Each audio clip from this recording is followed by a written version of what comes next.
야구야구 최세결입니다.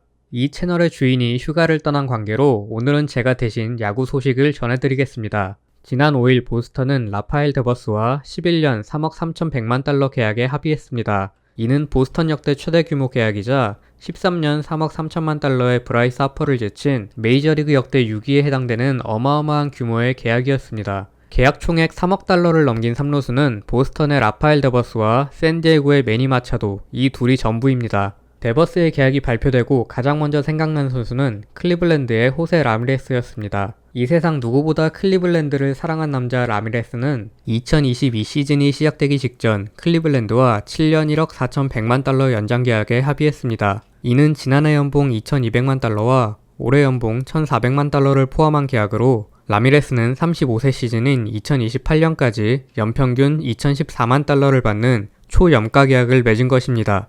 이 계약이 아니었다면 라미레스는 30세인 올 시즌 후 FA가 될 수 있었습니다.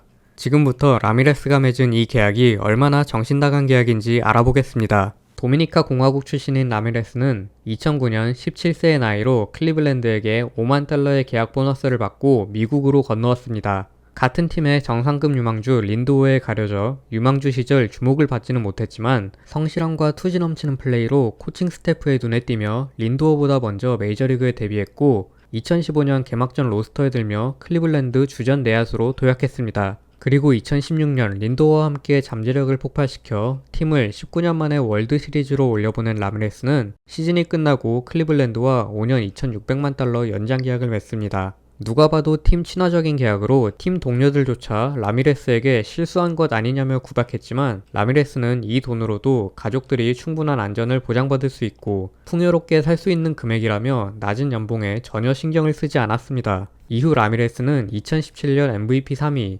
2018년 MVP 3위, 2020년 MVP 2위, 2021년 MVP 6위에 오르는 등 부상으로 주춤했던 2019년을 제외하고 매년 리그 탑5에 버금가는 성적을 거뒀습니다. 2017년 이후 MVP 투표 6위 안에 4차례의 이름을 올린 선수는 단 2명, 마이크 트라웃과 호세 라미레스 뿐입니다. 2021 시즌이 끝나자 많은 구단들이 클리블랜드에 라미레스 트레이드를 문의했고 대부분 트레이드가 성사될 것으로 예상했습니다. 가치가 오를 대로 올랐고 2년 후 FA가 되는 라미레스를 클리블랜드가 절대 잡을 수 없다고 예상했기 때문입니다. 그러나 모두의 예상을 깨고 라미레스는 클리블랜드와 헐값에 계약해 우리를 놀래켰습니다. 이는 클리블랜드 역대 최대 규모 계약이지만 라미레스의 가치에 비하면 턱없이 부족한 계약 규모였고 그만큼 라미레스가 얼마나 팀을 사랑하는지 알 수 있는 사건이었습니다. 여기에 트레이드 거부권까지 포함돼 사실상 라미레스는 은퇴할 때까지 클리블랜드에 남을 가능성이 높고 영구 결번은 이미 확정이라고 봐도 무방합니다.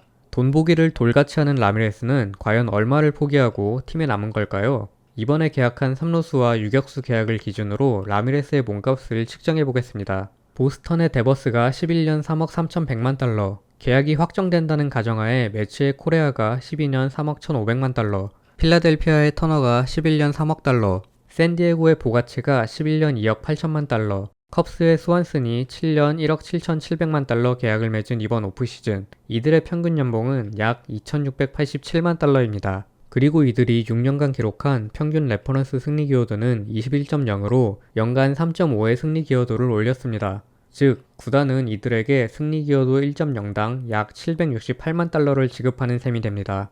위 표에서 알 수 있듯이 스완슨은 6년간 레퍼런스 승리 기여도 13.4, 연평균 2.2에 그치고도 평균 2,528만 달러에 1억 7천만 달러가 넘는 계약을 맺은 것입니다. 반면 라미레스가 6년간 기록한 레퍼런스 승리 기여도는 32.7, 연간 5.45로 이를 위 연봉으로 환산하면 연평균 4,186만 달러가 됩니다. 단순 계산이지만 라미레스가 올해 자신의 가치를 제대로 인정받았다면 7년 2억 9천만 달러에 가까운 계약을 받을 수 있었다는 결론이 나온 겁니다. 그러나 다들 아시다시피 라미레스는 이의 절반에도 못 미치는 7년 1억 4,100만 달러 계약을 맺고 클리블랜드와의 동행을 이어가게 됐습니다.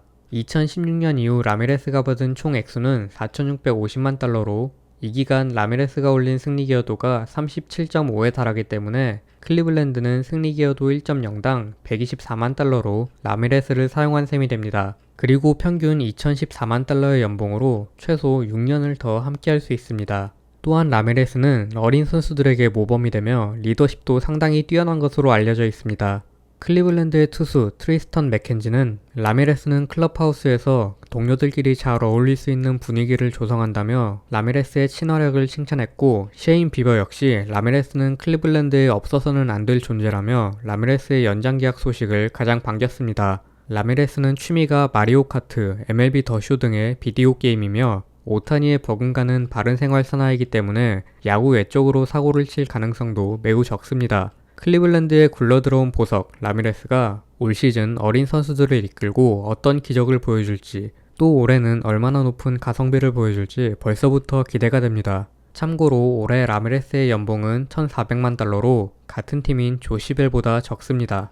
이번 오프시즌 돈 폭죽이 터진 가운데 라미레스와 같이 일명 해자 계약을 맺은 선수들이 덩달아 주목받고 있는데요. 블리처 리포트 조엘 로이터 기자는 가치에 비해 저렴한 계약을 맺은 선수들을 정리했고, 여기에는 김하성 선수도 이름을 올렸습니다.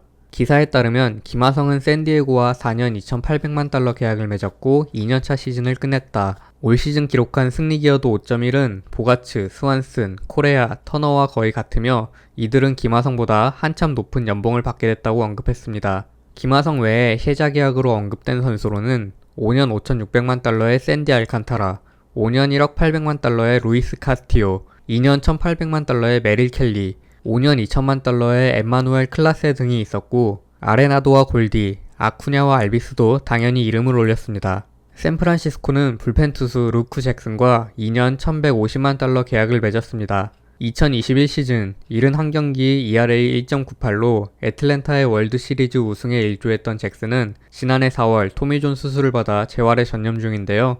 시즌 중 복귀가 가능한 잭슨은 올 시즌 300만 달러, 내년 시즌 650만 달러를 받고 3년차에 700만 달러 팀 옵션과 옵션이 실행되지 않을 경우 200만 달러의 바이아웃을 받게 됩니다. 샌프란시스코는 올 시즌 카밀로 도발이 마무리를 맡을 예정이고, 잭슨이 건강하게 돌아올 경우 로저스 형제와 함께 셋업맨 역할을 소화할 것으로 보입니다. 이로써 샌프란시스코는 이번 오프시즌 저지와 코레아를 놓치고 해니거, 콤포토, 로저스, 스트리플링, 머나야, 피더슨, 잭슨 등 7명을 영입하는데 1억 9,365만 달러를 투자했습니다. 뎁스를 늘리는 데 집중하고 있는 에인젤스는 네 번째 외야수로 브렛 필립스를 데려왔습니다. 지난해 템파베이와 볼티모어에서 타율 1할 4푼 4리에 그치며 시즌을 망친 필립스는 수비에 강점이 있는 선수로 지난 2년간 OAA 21을 기록했고 어깨 역시 상위 3% 안에 들 정도로 강합니다. 에인절스는 필립스와 1년 120만 달러 메이저리그 계약을 맺으며 불펜 투수 오스틴 워렌을 DFA 했습니다. 올 시즌 에인절스의 외야는 좌익수 테일러 워드, 중견수 마이크 트라웃, 우익수 헌터 램프로의 아들과 모니악, 그리고 필립스가 네 번째 외야수 로스터를 두고 경쟁할 것으로 보입니다. 오늘 소식은 여기까지입니다. 야구야구 최세결이었습니다.